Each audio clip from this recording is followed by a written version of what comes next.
আসসালামু আলাইকুম। কৃষির বাস্তবতা চ্যানেলে সঙ্গে রয়েছি আমি মোহাম্মদ রাকিবুল ইসলাম। আজকে আমি একটি নতুন প্রতিবেদন নিয়ে আপনাদের সামনে এসেছি। আজকের এই নতুন প্রতিবেদন, নতুন ভিডিওতে আমি আপনাদেরকে সীমান্তের কৃষি ব্যবস্থা সম্বন্ধে ধারণা দিব যে সীমান্তে কোন ধরনের কৃষি কাজ বা চাষাবাদ হয়ে থাকে এই বিষয়ে ধারণা দেওয়ার চেষ্টা করব। এজন্য আমি বেছে নিয়েছি বাংলাদেশের জয়পুরহাট জেলার পাঁচবিবি থানার কয়া বাজার সংলগ্ন সীমান্ত এলাকাকে। আপনারা দেখতে পাচ্ছেন যে দূরে দেখা যাচ্ছে সীমানা পিলার। এই পিলারের পাশে রয়েছে বাংলাদেশের পুকুর। আমরা যদি আরেকটু সামনে এগিয়ে যাই, সেখানে দেখব যে সেখানে রয়েছে বাংলাদেশের এক কৃষক ভাইয়ের পটলের জমি। আমাদের এই কৃষক ভাই তার পটলের জমিতে কাজ করছেন। তার পাশেই রয়েছে ভুট্টার জমি। আমরা কৃষকের সঙ্গে কথা বলে যেটা জানতে পেরেছি যে সীমানা পিলারের অপর পাশে যে ভারতের জমিগুলো রয়েছে, এই জমিগুলোতে একসময় আমাদের বাংলাদেশের কৃষকরা চাষাবাদ করত লিজ নেওয়ার মাধ্যমে। পরবর্তীতে তারা ফসল আনার সময় অনেক ধরনের হয়রানির সম্মুখীন হতেন। সেখান থেকে তারা দূরে সরে এসেছেন এই লিজ নেওয়া থেকে, যার ফলে তাদেরকে আর হয়রানির সম্মুখীন হতে হয় না এবং তাদের জমিগুলো আর লিজ নিতেও হয় না। আপনারা দেখতে পাচ্ছেন যে আমি এখন রয়েছি ভারত বাংলাদেশের 282 নম্বর পিলারের কাছে। যে পিলারটি হচ্ছে ভারত বাংলাদেশের 282 নম্বর পিলার। পিলারের অপর পাশে হচ্ছে ভারতের জমি, আর এপারে হচ্ছে বাংলাদেশের জমি। ভারতের জমিগুলোতে ধান চাষাবাদ হয়েছে, আর বাংলাদেশের জমিগুলোতে আসলে কোথাও সবজি হয়েছে। আপনারা দেখতে পাচ্ছেন যে আমি এখন রয়েছি 282 নম্বর পিলারের কাছে।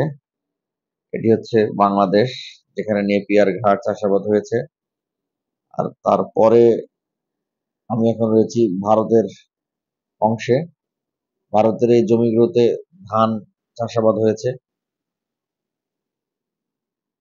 আর দূরে আপনারা দেখতে পাচ্ছেন যে কাঁটাতারের বেড়া। এই কাঁটাতারের বেড়ার উপাস্য হচ্ছে ভারতের মূল ভূখণ্ড।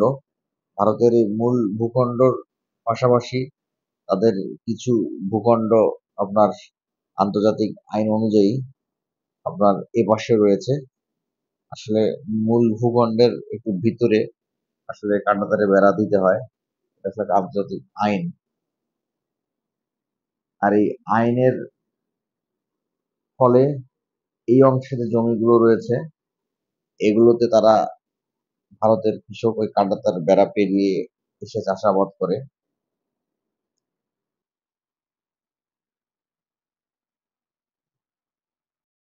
আমরা এখন এই কয়া সীমান্ত সংলগ্ন বাজারের অন্য সাইডে যাব। আপনারা দেখতে পাচ্ছেন যে এখানে ভুট্টার চাষাবাদ রয়েছে। এখানেও পুকুর রয়েছে। এই পুকুরে আসলে পানির পরিমাণ খুবই কম, কারণ এখন হচ্ছে আপনার গ্রীষ্মকাল। আজকে হচ্ছে আপনার পহেলা বৈশাখ, বাংলা নববর্ষের প্রথম দিন। আজকে তাপমাত্রা মোটামুটি অন্য দিনগুলোর চেয়ে একটু বেশি। এগুলো হচ্ছে বাংলাদেশের মধ্যে। আমরা আস্তে আস্তে ভারতের সীমানার দিকে এগিয়ে যাচ্ছি। আপনারা দেখতে পাচ্ছেন যে এটি হচ্ছে বাংলাদেশের বাড়ি। আর এই দূরে দেখা যাচ্ছে ভারতের বিল্ডিং। ওই সাদা বিল্ডিংটি হচ্ছে ভারতের মধ্যে,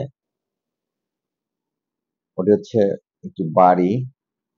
আর সঙ্গে রয়েছে মন্দির, যেটা আমরা স্থানীয় লোকদের সঙ্গে কথা বলে জানতে পেরেছি। এটি হচ্ছে বাংলাদেশের একটি অস্থায়ী বিজিবি চেকপোস্ট, বিজিবি জাত ছাউনি। এটি হচ্ছে একটি টিউবওয়েল। এটি হচ্ছে ভারত বাংলাদেশ সীমানা পিলারের সঙ্গে বসানো। আপনারা দেখতে পাচ্ছেন যে ভারত বাংলাদেশের সীমানা পিলারের ওপাশে রয়েছে আপনার সজনের গাছ। আমি এর আগে অনেক ভিডিও করেছি সজনে নিয়ে। জয়পুরহাট মূলত সজনের জন্য এটি বিখ্যাত জায়গা। সেখানেও এই জায়গাটুকু সেখানে বাদ পড়েনি। এ থেকেই বোঝা যায় যে এখানে প্রচুর সজনে চাষ হয়। এটি হচ্ছে ভারতের 281 নম্বর সীমানা পিলার। এটি হচ্ছে বিজেপির ছাউনি।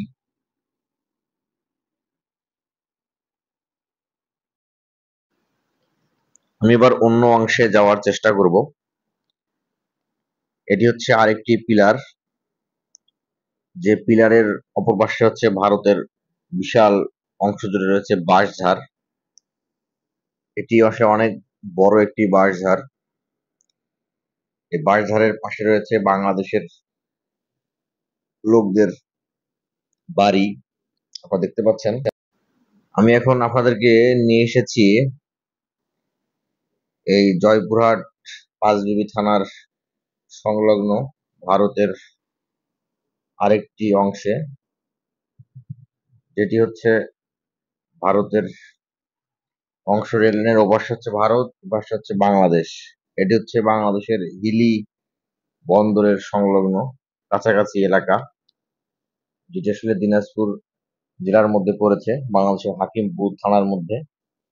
এই রেল লাইনের অপর পাশে হচ্ছে ভারত। এই বাড়ি ঘরগুলো ভারতের মধ্যে।